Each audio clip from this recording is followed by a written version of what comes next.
بسم اللہ الرحمن الرحیم۔ صرف 5 منٹ کا مدرسہ قرآن و حدیث کی روشنی میں 289واں دن 19 شوال المکرم۔ نمبر 1، اسلامی تاریخ۔ ام المؤمنین حضرت ام حبیبہ رضی اللہ عنہا۔ حضرت ام حبیبہ رضی اللہ عنہا کا نام رملہ بنت ابو سفیان ہے۔ ان کی پیدائش نبوت کے 17 سال قبل ہوئی۔ ان کا پہلا شوہر عبید اللہ بن جحش الاسدی تھا، جن سے حبیبہ نام کی ایک بیٹی پیدا ہوئی، جس کی وجہ سے ام حبیبہ کہا جاتا ہے۔ میاں بیوی دونوں مسلمان ہو کر حبشہ کی ہجرت کی۔ عبید اللہ بن جحش حبشہ میں مرتد ہو کر عیسائی بن گئے۔ ام حبیبہ رضی اللہ عنہا نے ان سے علیحدگی اختیار کر کے تنہائی کی زندگی گزار رہی تھی۔ جب آپ صلی اللہ علیہ وسلم کو پتہ چلا تو آپ صلی اللہ علیہ وسلم نے نکاح کا پیغام بھیجا، جس کو انہوں نے بخوشی قبول کر کے حضرت خالد بن سعید کو اپنا وکیل بنایا، اور حضرت نجاشی شاہ حبشہ نے نکاح پڑھایا اور اپنی طرف سے 400 درہم مہر ادا فرمایا۔ اس کے بعد ام حبیبہ رضی اللہ عنہا سن 6 ہجری فتح خیبر کے موقع پر قافلے کے ساتھ مدینہ منورہ آ گئیں۔ رسول اللہ صلی اللہ علیہ وسلم کی سنت پر بڑے ذوق و شوق اور اہتمام سے عمل کرتی اور دوسروں کو بھی اس کی تاکید کیا کرتی تھی۔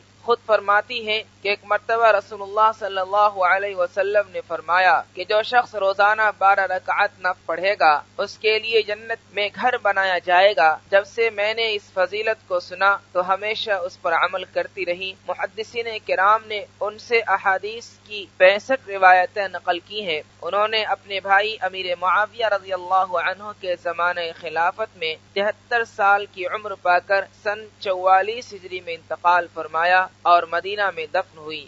نمبر 2، اللہ کی قدرت، آنکھ کی حفاظت۔ اللہ تعالی نے ہم کو بہت ساری نعمتوں سے نوازا ہے۔ ان نعمتوں میں ایک نعمت آنکھ ہے۔ یہ نعمت جہاں بہت قیمتی ہے وہیں بڑی نازک بھی ہے۔ اللہ تعالی نے اس کی حفاظت کا کتنا اچھا انتظام فرمایا کہ اگر آنکھ کی طرف کوئی چھوٹی سی چیز بھی آئے تو اللہ نے ایسی پلکوں کو بنایا جو فوراً بند ہو جاتی ہے، اور اگر کوئی بڑی چیز آنکھ کی طرف آئے تو آنکھ کے چاروں طرف ابھری ہوئی مضبوط ہڈی بنا دی جو آنکھوں کی حفاظت کرتی ہے۔ بے شک اللہ تعالی بڑی قدرت والا ہے۔ نمبر 3، ایک فرض کے بارے میں، نماز میں امام کی پیروی کرنا۔ حضرت ابو ہریرہ رضی اللہ تعالی عنہ فرماتے ہیں کہ رسول اللہ صلی اللہ علیہ وسلم ہمیں سکھاتے تھے کہ نماز میں امام سے پہلے رکن ادا نہ کیا کرو۔ خلاصہ، اگر امام کے پیچھے نماز پڑھ رہا ہو تو تمام ارکان کو امام کے پیچھے ادا کرنا چاہیے، امام سے آگے بڑھنا جائز نہیں ہے۔ نمبر 4، ایک سنت کے بارے میں، وضو میں 3 بار کلی کرنا۔ حضرت علی رضی اللہ عنہ رسول اللہ صلی اللہ علیہ وسلم کے وضو کی کیفیت بیان کرتے ہوئے فرماتے ہیں، رسول اللہ صلی اللہ علیہ وسلم نے 3 بار کلی کی۔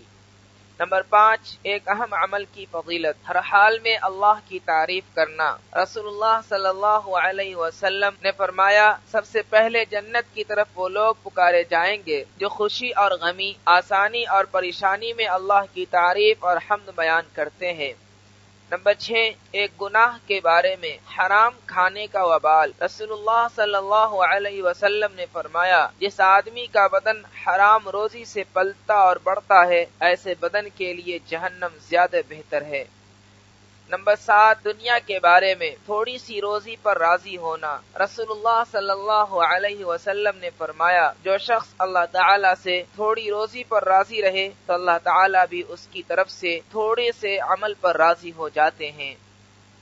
نمبر 8، آخرت کے بارے میں، جہنمیوں کا کھانا۔ قرآن میں اللہ تعالیٰ فرماتا ہے، جہنم والوں کا آج نہ کوئی دوست ہوگا اور ان کو زخموں کے دھون اور پیپ کے سوا کوئی چیز کھانے کو نصیب نہ ہوگی، اس کھانے کو بڑے گنہگار ہی کھائیں گے۔ نمبر 9، طب نبوی سے علاج، پاگل پن کا علاج۔ رسول اللہ صلی اللہ علیہ وسلم نے فرمایا، عجوہ کھجور جنت کا پھل ہے اور جنون پاگل پن کا علاج ہے۔ نمبر 10، قرآن کی نصیحت۔ قرآن میں اللہ تعالیٰ فرماتا ہے، تم اللہ اور اس کے رسول کی اطاعت کرو اور آپس میں جھگڑا نہ کرو، ورنہ تم بزدل ہو جاؤ گے اور دشمن کے مقابلے میں تمہاری ہوا اکھڑ جائے گی، اور مصیبت کے وقت صبر کرو، بے شک اللہ تعالیٰ صبر کرنے والوں کے ساتھ ہے۔